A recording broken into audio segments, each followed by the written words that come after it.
بسم الله الرحمن الرحيم. الحمد لله والصلاة والسلام على رسول الله محمد وآله وصحبه وعلى سورة فلق. طبعا سورة ناسش وأنا معوذتين أو سورة عنك بوخو بنادان لا همو أوشتانك إنسان نايان بينيو دا صلاة نين بسريدة ولو شتانشي كإنسان بتاوي سرديان بينيتو لەوانەیە دەسەڵاتیشت هەبێ بەسەریاندا،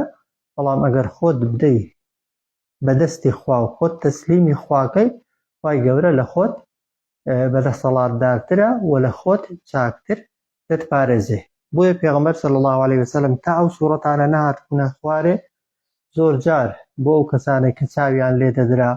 ئەوانەی کە حەسادەتیان پێدەبرا، ئەوانەی سحریان لێ دەکرا، و تەنانەت بۆ خۆپارێزی لەو شتانەی کە ئەگەری زیانگەیاندنیان هەبوو بە پێغەمبەر صلی الله عليه وسلم لە دەعبا و درڕندەکان، و بۆ چارەسەری چاوپیسی و چاوزار و ئەوانە پێغەمبەر صلی الله عليه وسلم کۆمەڵێک دوعا و ئەفکاری بەکاردەهێنان. بەڵام سەحابە دەفەرمون کە ئەو دوو سوورەتانە هاتنە خوارێ، پێغەمبەر صلی الله عليه وسلم بۆ خۆپارێزی وازی لە هەموو ذیکر و دوعایەک هێنا. پێغەمبەر صلی الله عليه وسلم بۆ خۆپارێزی وەکوتم لەو شتانەی کە ئینسان نان بینێ و دەسەڵاتی نییە بەسەریاندا،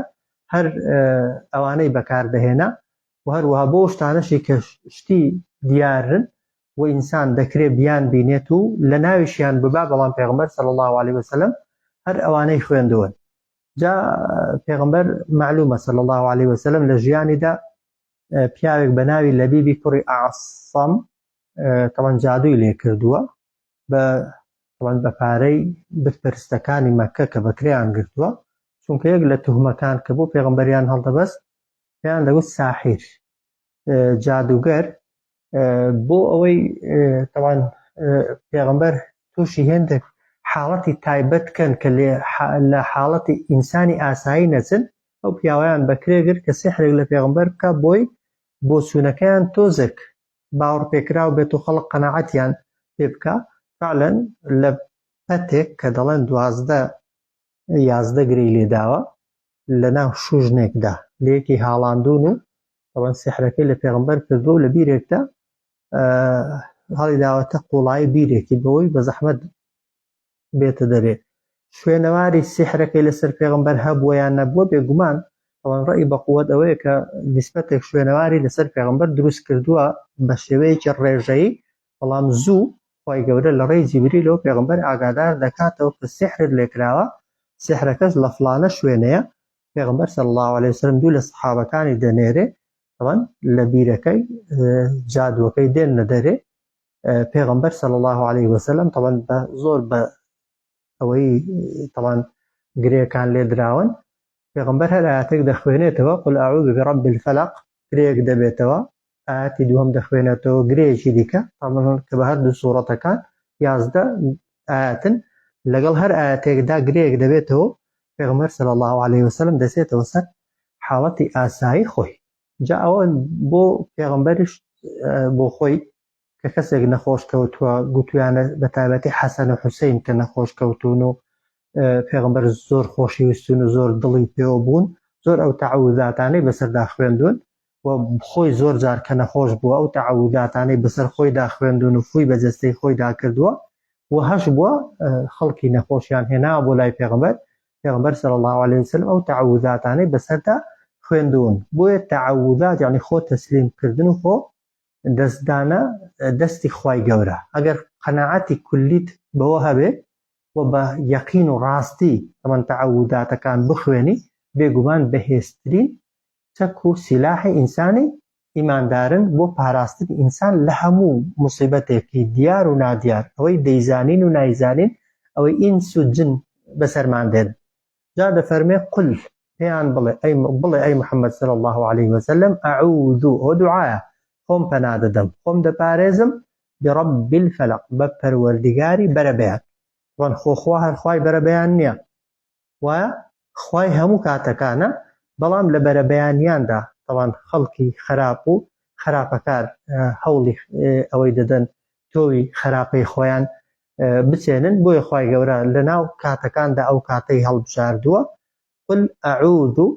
پێیان بڵێ ئەی محەممەد صلی الله عليه وسلم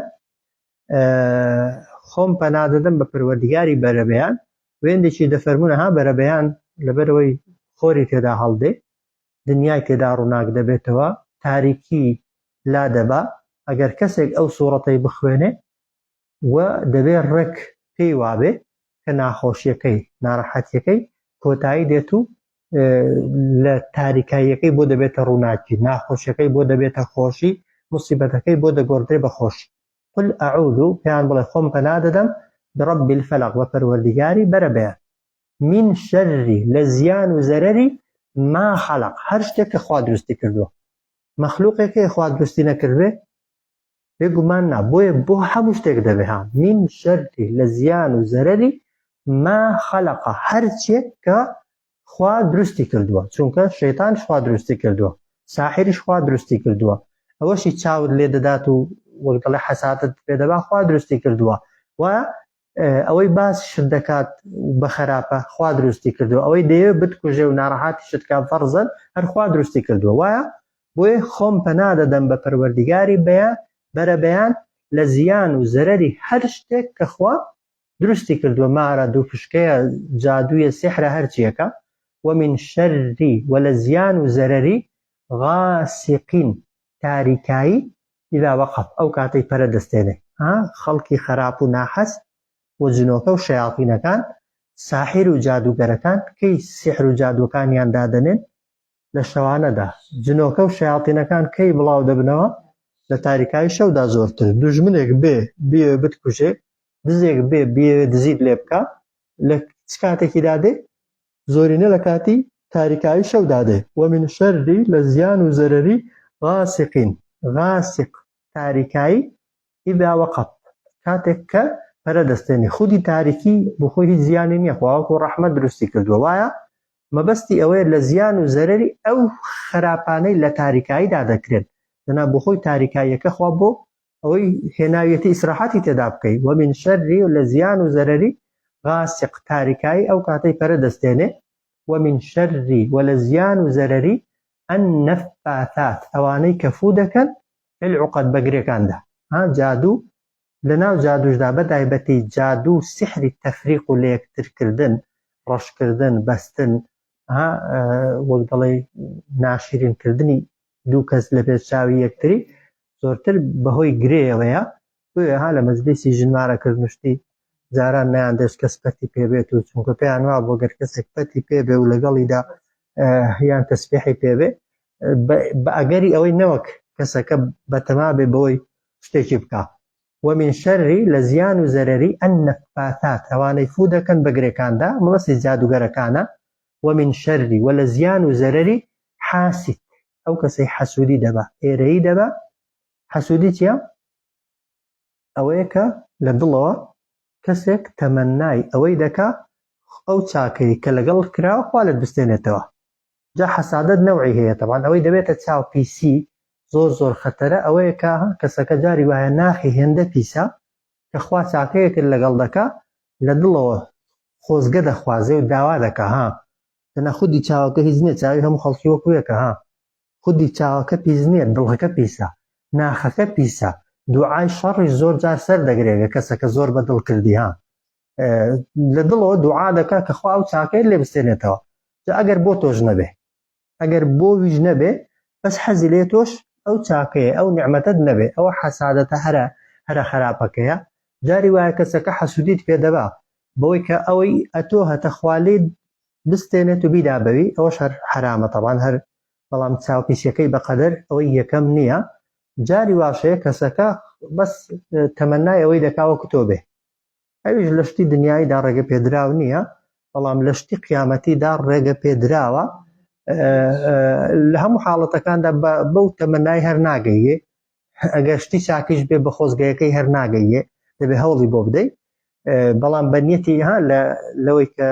کەسێک ماڵی هەبێ و لە چاکەدا سەرفیکە ئەگەر علمی هەبێ و بڵاوی کاتەوە بڵێ خوایە ئەمنیش وەکوی هەم بێت تاوەکوی بکەم ئەو ڕێگە پێدراوە لەنا لە هەموو حاڵەتێکیدا ئینسان بەبەشی خۆی ڕازی بێ باشترە ومن شر لزيان وزرر حسودي إيري أو تمناي الشر لستانوي نعمة كانت بودكا إذا حسد أو كاتيك حسود يكيد بها وقت دعاء كي خطر هذا نا دعاء بس يجي آسايو يسي يناكريو طبعا أوش ببيخواي قورة طبعا هر ناتواني هيت كاتونكا پیغمبر لفرمي صلى الله عليه وسلم أجر شتك لقدري خواي بيش قدري خواي قورة كوت بايو تاو بيشي دا كوت طبعا أوش ببي قدري خواي قورة هيت ناكري بوي إنسان أجر تعوذاتي خويندو نترسا فعلا بيدوا بخواي قورة دات بارزي خواي قورة ببي نيت خود لقلدكا بس كسكر الله قل أعوذ برب الفلق ولا شي دلرزي يخو پناگرتنيا و كسك دبيني تعوذات كيد خويني بيدوا تاوي بيسا حسوديت بيدبا بلام لترسي وقدلي يعني جولت بينا كريو ناتواني لكولي خود بيدري او توكلنيا كخوين دبي بيترز بي دبي قناعتي تواوت بي كأوت خوين برو الصاحي بابي لبرانبر الدارا وستيو سحر الليبكا وجادو الليبكا اگر توكلت هبي يك ذره تاثيري نابه چونك اوانا لغفلت بياغايدا ايش خوان دكن اگر اگاد لخو بيتو وقناعت بخواي به هيڅ کس ناتوانه هیڅ لبکا